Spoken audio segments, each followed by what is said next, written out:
عمرك سألت نفسك ليه مش عارف تجيب وظيفة مع إن الوظايف مالية الدنيا حرفيا؟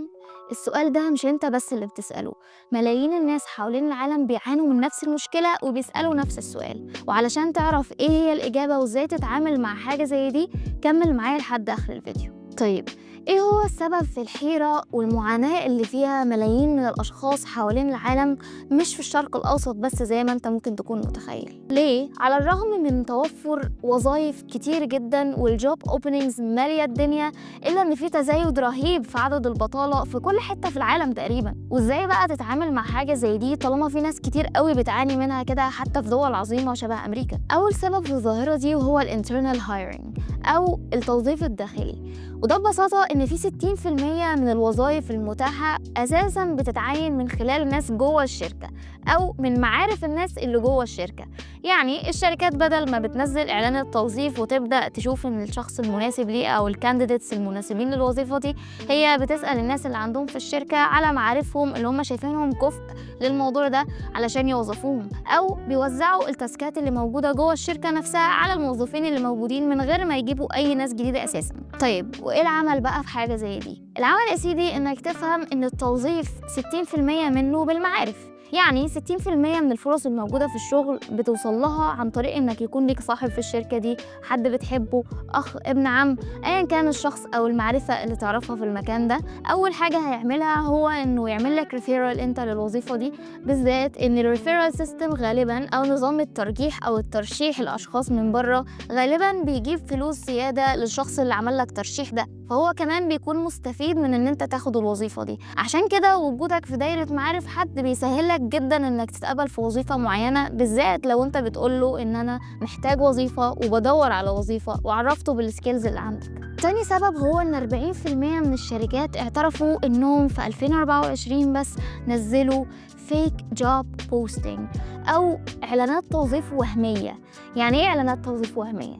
يعني الشركة اصلا مش بتبحث عن موظفين ولا حاجة ولا محتاجة موظفين، بس هي نزلت الاعلان بتاع الوظيفة. هتسأل نفسك طب ليه ممكن شركة تعمل كده؟ هقولك ببساطة علشان حاجتين. اول حاجة هي انها تفرض وضعها في السوق وتقول ان انا موجودة في السوق واسمها يفضل بيتكرر قدام الناس، او بمعنى ادق بتحسن من صورتها جوه السوق وبتخلي المنافسين يحذروا منها اكتر او يحسوا انها ليها قيمة هي في الحقيقة مش عندها. الموضوع فعلا بينفع، و68% زيادة في الدخل بيتحقق للشركات اللي بتعمل فيك جوب بوستنج. تاني حاجة وهي رفع الروح المعنوية للموظفين. يعني ببساطة الموظفين اللي عندهم في الشركة شايلين شغل أكتر من طاقتهم، ويمكن كمان بيحتاجوا يشتغلوا لما يروحوا البيت عشان يخلصوا الشغل، فبدل ما يحسسوهم إنهم هيفضلوا كده للأبد بيدوهم أمل بإن إحنا هنجيب موظفين جدد، وأهو منزلين الجوب بوستنج صدقونا. بيخليهم يا عيني ياخدوا شغل أزيد بكتير من اللي هم هياخدوه في الطبيعي، علشان الأمل الكذاب بتاع إن في ناس جديدة هتدخل الشركة قريب إحنا بس لسه ما لقيناهمش. تالت سبب وهو شراسة وزيادة المنافسة بشكل رهيب جدا. طيب، ايه هي الحاجة الرئيسية اللي خلت المنافسة تزيد بالشكل ده؟ في الواقع هما حاجتين.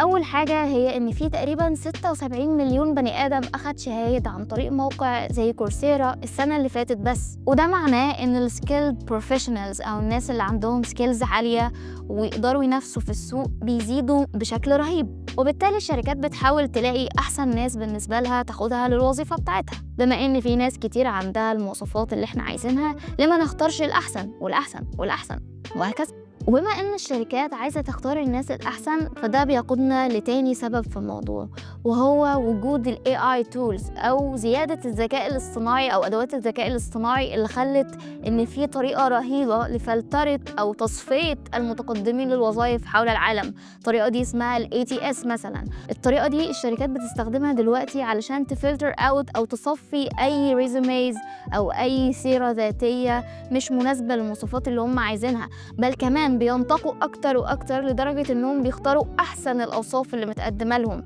فبالتالي هم أصلاً مش هيبصوا على السي في بتاعك أو السيرة الذاتية بتاعتك إلا إذا أنت كنت من الناجين اللي استخدموا ال ATS وهم بيعملوا السي في أو السيرة الذاتية قبل ما يقدموها. وده بيدفعنا لنقطة إنك لو ما كنتش داري تماماً بالتطور الرهيب اللي الذكاء الاصطناعي بيعمله في السوق وقدرت تستخدمه لصالحك، انت غالباً هتكون من الناس اللي مش عارفة تجيب وظائف أو مش عارفة تواكب التطور الرهيب، هتكون من الناس المتضررين من الذكاء الاصطناعي. رابع سبب، وده غالباً حصل بسبب الإنترنت.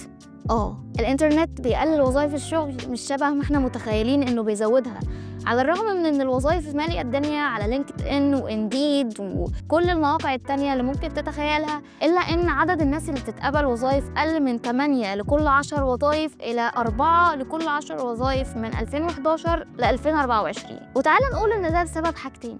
أول حاجة وهي إن الكومبيتيشن أو المنافسة زادت بشكل رهيب جدا، لأن أنت بدل ما بقيت بتقدم على الوظيفة اللي موجودة في جنب بيتكو، بقى أنت والشخص اللي في محافظة تانية واللي في دولة تانية واللي في قارة تانية كلكم بتقدموا على نفس الوظيفة.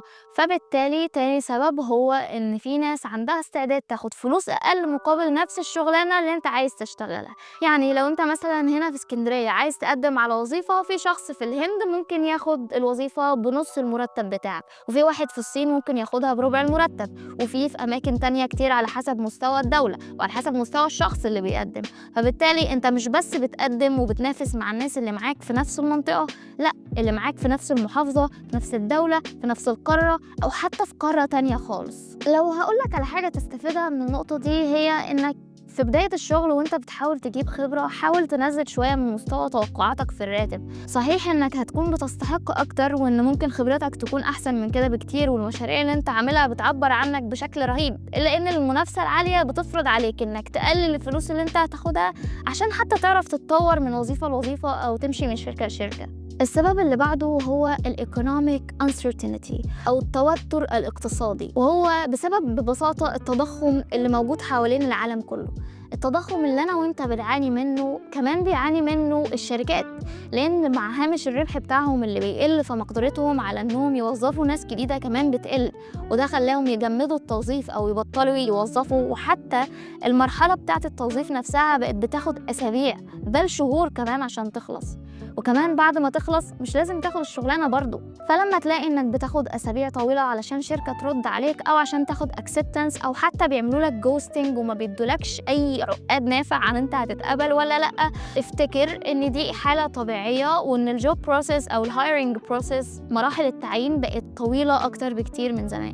فبقى طبيعي جدا انك تلاقي حد بيدور على شغل بقاله 6 شهور ويكون بروفيشنال ومش عارف يلاقي شغل، وده كلام ناس كتير جدا هتشوفه على لينكد ان وفي اماكن كتيره.